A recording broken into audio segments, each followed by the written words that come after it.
अस्सलामु अलैकुम वरहमतुल्लाहि वबरकातुह। अज़ीज़ान मोहतरम, आज मैं आपके लिए लाया हूँ एक ज़बरदस्त इल्मी पॉइंट, इल्मी नुक्ता। गए बगए आप ये इल्मी नुकात सुनते रहते हैं और माज़ूज़ होते रहते हैं और आपकी मालूमात में इजाफा होता रहता है। मसला नंबर 70B के नाम से मेरे पुत्र के चैनल पर ये वीडियो मौजूद है, उसमें रफ़ा-ए-दैन की बहस की गई है। इस लेक्चर पर मेरे पुत्र को बड़ा नाज और फख्र है और वो कहता है कि मेरे जितने भी लेक्चर्स हुए हैं उन तमाम से टॉप क्लास का जो लेक्चर है वो यही है, मसला रफ़ुल यदैन, और ये मसला नंबर 70B और 70A के नाम से मौजूद है। पहले भी इसमें से मैं कई राज आप तक पहुंचा चुका हूं, इल्मी पॉइंट्स आप तक पहुंच चुके हैं और इंशाल्लाह मजीद भी पहुंचते रहेंगे। आप ज़ाहिर है कि जिस लेक्चर को तैयार करने में 5 साल लगे हों, ज़ाहिर है वो कोई तहकीक तो होगी, उसमें कोई इल्मी मवाद तो होगा, इल्मी मालूमात होंगी। आप अंदाजा लगा सकते हैं कि तकरीबन को 3 घंटे के करीब अगर लेक्चर हो और उसको तैयार करने में 5 साल लगे तो ज़ाहिर है कि वो इल्मी तो होगा। अच्छा, देखते हैं कि इसके अंदर मेरे पुत्र ने क्या क्या गोल खिलाए। मजीद टाइम मैं आपका ज़ाहिर नहीं करना चाहता, लीजिए सुनिए अगली कहानी मेरे पुत्र की जुबानी। वीडियो चलने लगी है। इस दौर में अगर इमाम मुस्लिम का कोई जानशीन देखना है तो हमें देख लें। और भाइयों, तहदीस नेमत के तौर पर मैं ये बता दूं कि ये जो आज का टॉपिक है, आज तक किसी बंदे ने वीडियो लेक्चर में इतनी वजाहत के साथ कि उसकी एक एक डिटेल को एड्रेस किया जाए एक जगह पर जमा नहीं किया। और ये कम से कम 5 साल की मेहनत है इस लेक्चर को तैयार करना। और हदीस किरतास का जो मैंने लेक्चर दिया था 3 घंटे का, उसके बाद सबसे मुश्किल लेक्चर मेरा जो सैकड़ों लेक्चर्स में से वो आज वाला लेक्चर है। इस दौर में अगर इमाम मुस्लिम का कोई जानशीन देखना है तो हमें देख लें। और मजे की बात यह है कि सवाए अहले कूफा को छोड़कर अहले सुन्नत कहलवाने वाले सारे ग्रोह, मालकी हों, शाफी हों, हंबली हों, सलफी अहले हदीस हों, ये सब और अहले तशय्यो, इनकी नमाज का एक तरीका है। अहले तशय्यो भी सजदे में जाते वक्त पहले हाथ लगाते हैं, बाद में घुटने। झूठ। इस दौर में अगर इमाम मुस्लिम का कोई जानशीन देखना है तो हमें देख लें। लानतल्लाहि अलल काज़िबीन, झूठों पर अल्लाह की लानत। आदमी मुसलसल झूठ बोलता रहता है, यहां तक कि अल्लाह के यहां कज़्ज़ाब लिख दिया जाता है। जिसे फिट उसे गिफ्ट, जिस पे जो चीज फिट होगी वो उस पे गिफ्ट हो जाएगी। लानत है तेरे होते, तेरे मनने वाले होते। जिसे फिट उसे गिफ्ट, जिस पे जो चीज फिट होगी वो उस पे गिफ्ट हो जाएगी।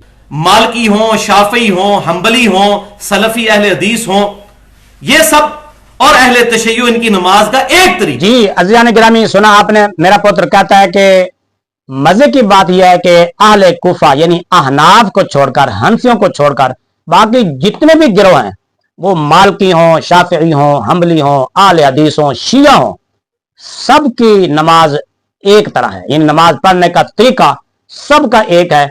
सिर्फ हनफियों का तरीका नमाज पढ़ने का वो अलग है, बाकी सारे जितने भी मसालिक हैं, मालकी, हंबली, शाफी, शिया, अहले हदीस, सबका तरीका एक है। और मजे की बात यह है कि सवाए अहले कूफा को छोड़कर अहले सुन्नत कहलवाने वाले सारे ग्रोह, मालकी हों, शाफी हों, हंबली हों, सलफी अहले हदीस हों, ये सब और अहले तशय्यो, इनकी नमाज का एक तरीका है। अहले तशय्यो भी सजदे में जाते वक्त पहले हाथ लगाते हैं, बाद में घुटने। भाइयों जरा तवज्जो फरमाओ, छोटे से बच्चे को भी पता है कि अहले सुन्नत की नमाज और शियों की नमाज में फर्क है। छोटे छोटे बच्चों को भी इस बात का इल्म है, लेकिन अगर मिर्जा जी को इल्म ना हो तो इसके बारे में मैं क्या कह सकता हूं। और बाकी जो अहले सुन्नत के जो मज़ाहिब हैं, हनफी, शाफी, हंबली, मालकी, उनका भी कदरे नमाज में पढ़ने के तरीके में इख्तिलाफ है। फिलहाल हम इस डिटेल में नहीं जाना चाहते। वो 2 मसाइल, उनमें से सिर्फ एक मसले पर आज हम बात करेंगे। मेरे पुत्र ने यह दावा किया है कि सजदे में जाते हुए पहले जमीन पर हाथ रखने चाहिए, उसके बाद घुटने रखने चाहिए।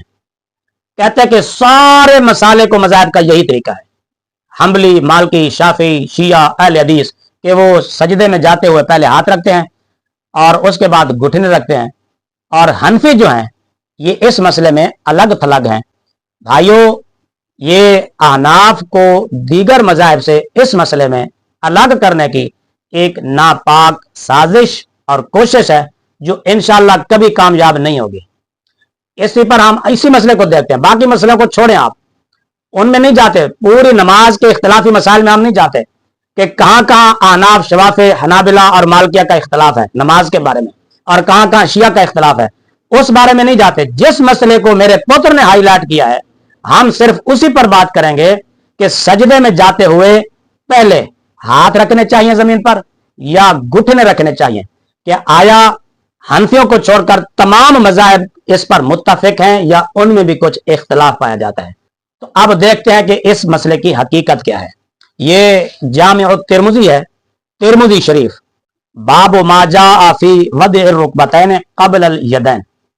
सजदे में जाते हुए घुटनों को हाथों से पहले रखना। जब नमाजी सजदे में जाए तो पहले घुटनों को रखे, फिर उसके बाद हाथ रखे, यानी हाथ बाद में रखे, घुटने पहले रखे। इसी बारे में इमाम तिरमिज़ी ने एक बाब बांधा है और उसकी फिर सनद बयान की है। उसके बाद हजरत वाइल बिन हुज्र रज़ी अल्लाह ताला अन्हु से हदीस लाए हैं। हजरत वाइल बिन हुज्र रज़ी अल्लाह ताला अन्हु फरमाते हैं कि रअयतु रसूलुल्लाह सल्लल्लाहु अलैहि वसल्लम इज़ा सजदा यदअ रुकबतैहि क़ब्ल यदैहि व इज़ा नहदा रफ़अ यदैहि क़ब्ल रुकबतैहि। हजरत वाइल बिन हुज्र रज़ी अल्लाह ताला अन्हु कहते हैं कि मैंने नबी करीम सल्लल्लाहु ताला अलैहि वसल्लम को देखा, जब आप सजदा करते थे तो हाथों से पहले आप घुटनों को जमीन पर रखते थे, और जब उठते थे सजदे से तो पहले हाथ उठाते, उसके बाद घुटने उठाते। ये नबी पाक सल्लल्लाहु अलैहि वसल्लम का अमल और तरीका है। ये हदीस पाक हजरत वाइल बिन हुज्र रज़ियल्लाहु ताला अन्हु से रिवायत आ गई कि नबी पाक सल्लल्लाहु अलैहि वसल्लम सजदे में जाते हुए पहले घुटने रखते थे जमीन पर, उसके बाद हाथ, और जब आप उठते सजदे से तो पहले हाथ उठाते, उसके बाद घुटने उठाते। अच्छा, ये तो थी हदीस पाक। इस हदीस पाक पर इमाम तिरमिज़ी अलैहिर्रहमत ने जो कमेंट्स किए हैं वो सुनिए इमाम तिरमिज़ी की जुबानी। इमाम तिरमिज़ी अलैहिर्रहमत फरमाते हैं वल अमलु अलैहि इंद अक्सर अहलिल इल्म। इस हदीस पाक पर अक्सर अहले इल्म का अमल है, यानी सजदे में जाते हुए पहले घुटने रखना, फिर उसके बाद हाथ जमीन पर रखना। इस हदीस पाक पर अक्सर अहले इल्म का, बाज का नहीं, सिर्फ अहले इल्म का नहीं, बल्कि अक्सर का लफ्ज मौजूद है। अक्सर अहले इल्म का यही मजहब है, यही अमल है कि वो जमीन पर सजदे में जाते हुए पहले घुटने रखते हैं, उसके बाद हाथ रखते हैं। इसी तिरमिज़ी शरीफ के हाशिए पर अगर आप थोड़ा सा जाएं तो इसके हाशिए में भी बिल्कुल साफ लिखा है इंदा अक्सर अहलिल इल्म मिनहुम अबू हनीफा व शाफिई व अहमद इब्न हंबल अमलन बिहादल हदीस।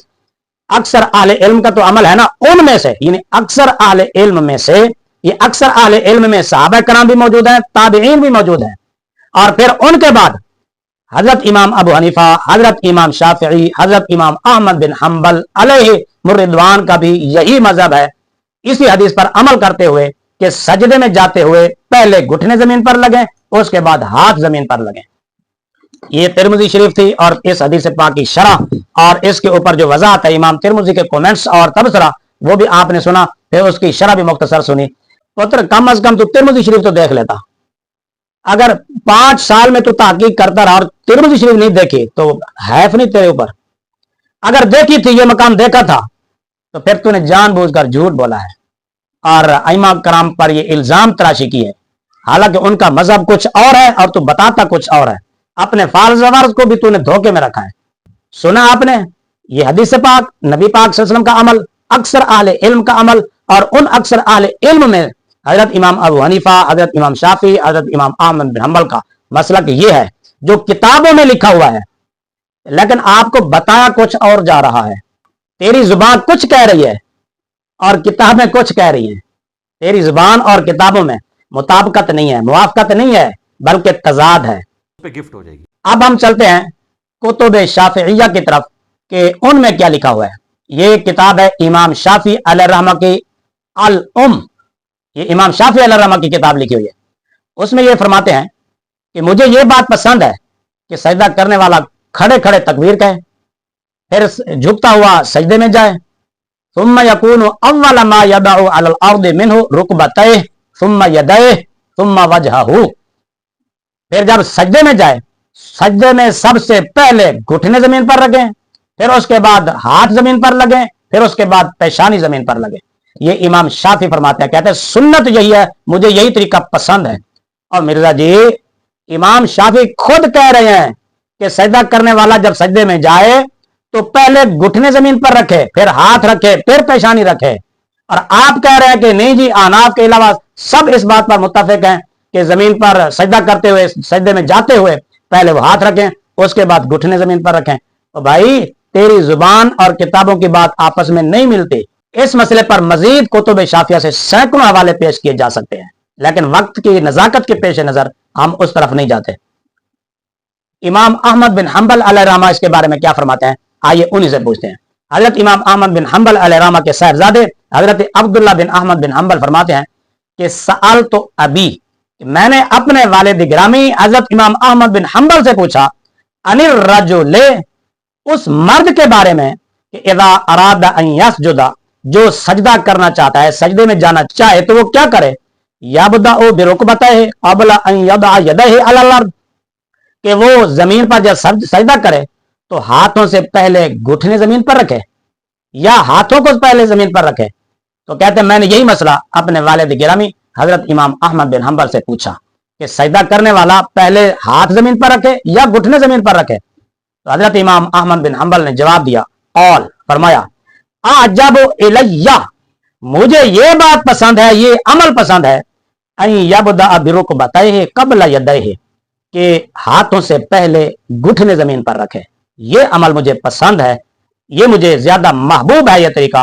وَهُوَ الَّذِي اختار, اور مجھے یہی بات پسند ہے, یہی میرا مختار مذہب ہے. میں یہی بات پسند کرتا ہوں کہ سجدہ کرنے والا جب سجدہ کرے زمین پر جائے تو پہلے اس کے گھٹنے لگیں, پھر اس کے بعد ہاتھ لگیں. سیدھے سادھے مسلمان بھائیوں, کتابوں میں کچھ لکھا ہے, آپ کو بتایا کچھ جاتا ہے. کتنا فخریہ انداز میں کہا جا رہا ہے کہ احناف اس مسلک میں الگ تھلگ ہیں, باقی سارے مذاہب الگ ہیں اس مسئلے میں.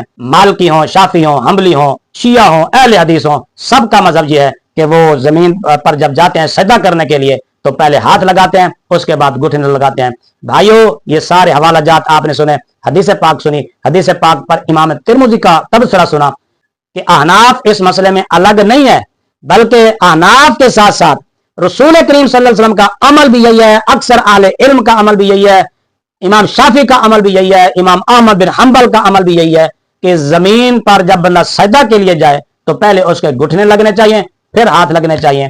یہ ہے کتابوں کے اندر لکھا ہوا مسئلہ, مگر آپ کو جو بتایا گیا ہے وہ اس کے الٹ بتایا گیا ہے. اب آپ کی مرضی, آپ اس کو جھوٹ کہیں, سچ کہیں, فراڈ کہیں, دھوکہ کہیں, ہیر پھیر کہیں, تعریف کہیں, خیانت کہیں, یہ آپ کی مرضی, آپ جو نام اس کو دیں آپ کو اختیار ہے. ٹائم قیامت تک جواب دینا, جس کا ٹائم قیامت تک